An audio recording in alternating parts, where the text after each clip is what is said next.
buddies, I'm RJ Sharma, grade 6 from Primbats Garden School.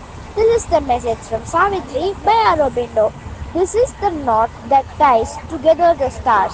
The two who are one are the secret of all power. The two who are one are the might and right in things. Thank you, bye. Hello buddies, now Garji Dikshita, grade 5B from Primbats Garden School. Today's Karma Yogi Appa message. The time of the ego is over. It must dissolve. So it is natural that the family, which is only the extension of the individual ego, also should dissolve. Thank you. Bye. Hi hello buddies, I am Arjun Madhushri, grade 5A from Primbats Garden School. Today we are going to see a short story. The Carrying Elephant. In a vast jungle, there lived an elephant named Gajraj. He was known for his caring nature towards all animals, big and small. One day, a baby monkey named Momo separated from his family and was lost in the jungle. Momo was scared and didn't know how to find his way back. Gajraj spotted Momo and gently lifted him onto his back. With his kind heart, Gajraj searched the entire jungle until he found Momo's family. The monkeys were overjoyed to see Momo safe and sound. Momo hugged Gajraj and thanked him for his help. Gajraj showed that even the mightiest can be the kindest. The moral of the story: kindness knows no size or strength. It comes from the heart. Thank you. Bye. அனைவருக்கும் வணக்கம். நான் Karpagam Rajesh, பிரைம்பர்ட்ஸ் garden பள்ளியிலேருந்து பேசுகிறேன். இன்றைக்கி நம்ம ஒரு குட்டி கதை கேட்கலாமா? ஒரு நல்ல ஒரு பணக்கார அப்பா அம்மா இருக்காங்க. அவங்களுக்கு ஒரே ஒரு பையன். அவன் வந்து வியாபாரம் பண்ணுறேன், நானே புதுசாக பண்ணுவேன், இது பண்ணுவேன்னு சொல்லிட்டு ஆரம்பிக்கிறான். ஸோ அவங்க அப்பா ரொம்ப வசதியாக இருக்கிறதுனால என்ன பண்ணுறாரு, அவரோட வியாபாரம் இல்லை, நான் புதுசாக ஆரம்பிப்பேன் அப்படின்னு சொன்னோடனே சரின்னு அவரும் என்ன பண்ணுறாரு, அவனுக்கு என்னென்ன காசு கேட்குறான், இத்தனை லட்சம் வேணும், இதில் இன்வெஸ்ட் பண்ணுறேன், அது பண்ணுறேன், இது பண்ணுறேன்னும் போது அவர் என்ன பண்ணுறாரு, சரி முதல்ல வந்து அவருக்கு இனிஷியலாக ரொம்ப சந்தோஷமாக இருக்குது, பரவாயில்ல நம்ம பையன் வந்து சுயமாக செய்யணும்னு நினைக்கிறான் அப்படின்னு சொல்லிட்டு ஓகேன்னு சொல்லி அவன் கேட்குற பணம்லாம் கொடுக்குறாரு. முதல்ல ஒரு 2 மாதம் ஒரு வேலை செய்கிறான், நல்லா ஹார்ட் ஒர்க் போடுறான், இது பண்ணுறான், ரிசல்ட் வரல. கொஞ்சம் லாஸ் ஆனவுடனே என்ன பண்ணிடுறான், பாதி பணம் லாஸ் ஆனவுடனே இல்லை நான் அதை விட்டுட்டு நான் இன்னொரு வேறு வியாபாரம் பண்ண போகிறேன், அதுக்கு இன்னும் தேவைப்படுது பணம் அப்படின்னு சொல்லி பணம் வாங்குறான். சரி ஒரு அட்டம்ப்ட் தானே பண்ணியிருக்கான்னு சொல்லி அவரும் கொடுக்குறாரு. திருப்பி ஒரு 2 மாதம் மட்டும் வச்சுருக்கான். திருப்பி அதுலேயும் ஏதோ லாஸ் வருது.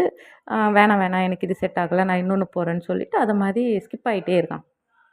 நீ வியாபாரிக்கு வந்து என்னடா இது, அவங்க அப்பாவுக்கு ஃபீல் ஆகுது, என்ன இது இவன் இவ்வளோ பணம் இப்படியே இது பண்ணிட்டு கொடுத்துட்டே இருக்கோமே, இவனும் ஒவ்வொன்றா ஒரு பொறுமையே இல்லையே இவனுக்கு, அவர் எவ்வளோ எடுத்து சொல்கிறாரு, அவன் கேட்க மாட்டேங்கிறான். பொறுமையாக இருப்பா, ஒரு 6 மாதம் 1 வருஷம் பாரு, அப்புறம் நம்ம முடிவு பண்ணலான்னா அவன் ஒத்துக்கவே மாட்டேங்கிறான். இல்லை எனக்கு வேணும்னு. ஸோ பையனை ரொம்ப ஆசையாக செல்லமாக வளர்த்தாச்சு. அவனுக்கு வேணாம் அவரால் சொல்ல முடியல, பணமும் இப்படி போகிறான், பையனை திருத்த முடியலையே அப்படின்னு சொல்லிட்டு என்ன பண்ணுறாரு, ரொம்ப குழப்பத்தில் இருக்கும்போது அந்த ஊருக்கு ஒரு மத குரு ஒருத்தர் வராரு. அவர் வந்து இவர் பார்க்க போகும்போது மன வருத்தத்தை இது மாதிரி சொல்கிறார், என் பையன் வந்து ஒரு அவசரமாக இது மாதிரி பண்ணுறான் சாமி, எனக்கு என்ன பண்ணுறதுன்னு தெரியல அப்படின்னும் போது, சரி உங்கள் பையனை கூட்டுவாங்கன்னு சொல்லி என் கூட அவன் வந்து அவன் 1 வாரம் இருக்கட்டும் அப்படின்னு சொல்கிறாரு. அவரும் கூப்பிட்டு போய் பையனை வந்து சும்மா அது மாதிரி அவரோட நீ 1 வாரம் இரு, நிறைய இது கற்றுக்கலாம், அவரோட நீ இருந்து பழகு அப்படின்னு சொல்லி விட்டுடுறாங்க. இவனும் இருக்கான். அப்போ வந்து அவர் கேட்குறாரு, உனக்கு என்ன பழம் ரொம்ப பிடிக்கும்? அவன் சொல்கிறான், எனக்கு மாம்பழம் பிடிக்கணுன்னே. சரி ஒரு மாங்கொட்டை எடுத்துகிட்டு வா அப்படின்னு ஒரு மாங்கொட்டையை ஒரு தோட்டத்தில் ஒரு இடத்துல வந்து தோண்டி வச்சிட சொல்கிறாரு. அவனும் வச்சிடறான். அடுத்த நாள் தண்ணி விடுறான். அடுத்த நாள் சாயங்காலம் போய் அதை தோண்டி அது வளர்ந்துருச்சான்னு பாரு அப்படின்னு சொல்லி கேட்குறாரு.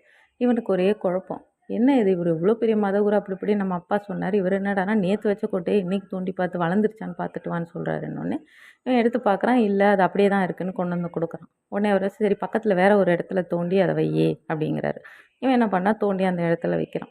வச்சுட்டு மூடிட்டு வந்தால் திருப்பி தண்ணிலாம் விடுறான். அடுத்த நாள் சாயங்காலம் போய் கேட்குறாரு, பாரு செக் பண்ணுன்னு. திருப்பி அவன் பார்க்குறான். இவனுக்கு ஒரே இவர் கேட்கலாமா வேணாவா, இவர் ரொம்ப இவ்வளோ பெரியவராக வேறு இருக்காரு, நம்ம எதிர்த்து பேசக்கூடாதுன்னு சொல்லிட்டு 2வது நாள் செஞ்சிடறான். 3வது நாளும் செய்யும்போது இவனுக்கு பொறுக்கலை. இல்லை, நான் உங்களை எதிர்த்து பேசுகிறேன்னு தப்பாக நினச்சிக்காதீங்க. நீங்கள் வந்து ஒரு நாள் வச்சுட்டு மறுநாளே அதில் இருந்து வருதான்னு பாருங்கன்றீங்க, வேறு இடம் வைக்க சொல்கிறீங்க.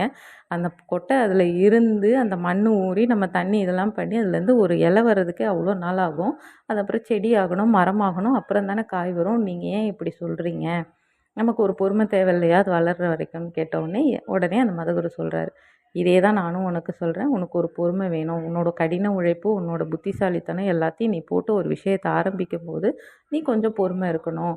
உனக்கு உடனே எடுத்த உடனே லாபம் வராது. நீ ஒரு 1 வருஷம் 2 வருஷம் அதை வந்து பார்க்கணும். அதுலேயே நீ நீடிச்சு இருந்தால் தான் அதில் ப்ளஸ்ஸு மைனஸ் என்ன குறை இருக்குது என்ன நிறை இருக்குதுன்னு பார்த்து நீ வளர முடியும் அப்படின்னு சொல்ல வர்றாரு. அப்போ தான் அவனுக்கு வந்து புரியுது, எதுக்காக நம்ம அப்பா நம்மளை இங்கே கூட்டத்து விட்டுருக்காங்க அப்படின்னு. ஸோ அவனோட தவற உணர்ந்து சாமி கூட ஒரு வாரம், அவர் அந்த குரு கூட ஒரு வாரம் இருந்துட்டு இன்னும் நிறைய விஷயங்கள் வாழ்க்கை எப்படி நம்ம எல்லா பிரச்சனை வந்து அணுகிறது எல்லாம் கற்றுக்கிட்டு ஒரு நல்ல மனிதனாக வெளியில் வந்தால் அவங்க அப்பா ரொம்ப சந்தோஷப்பட்டார். ஸோ நம்ம வாழ்க்கையில் வந்து எப்பவுமே பொறுமை முக்கியம். இன்னொரு முக்கியமான விஷயம், இதை அடுத்தவங்களுக்கு சொல்லலாம், நம்ம கடைபிடிக்கிறது அதை விட முக்கியம். நெக்ஸ்ட் ஒரு குட்டி கதையில் மீட் பண்ணுறேன். நன்றி, வணக்கம்.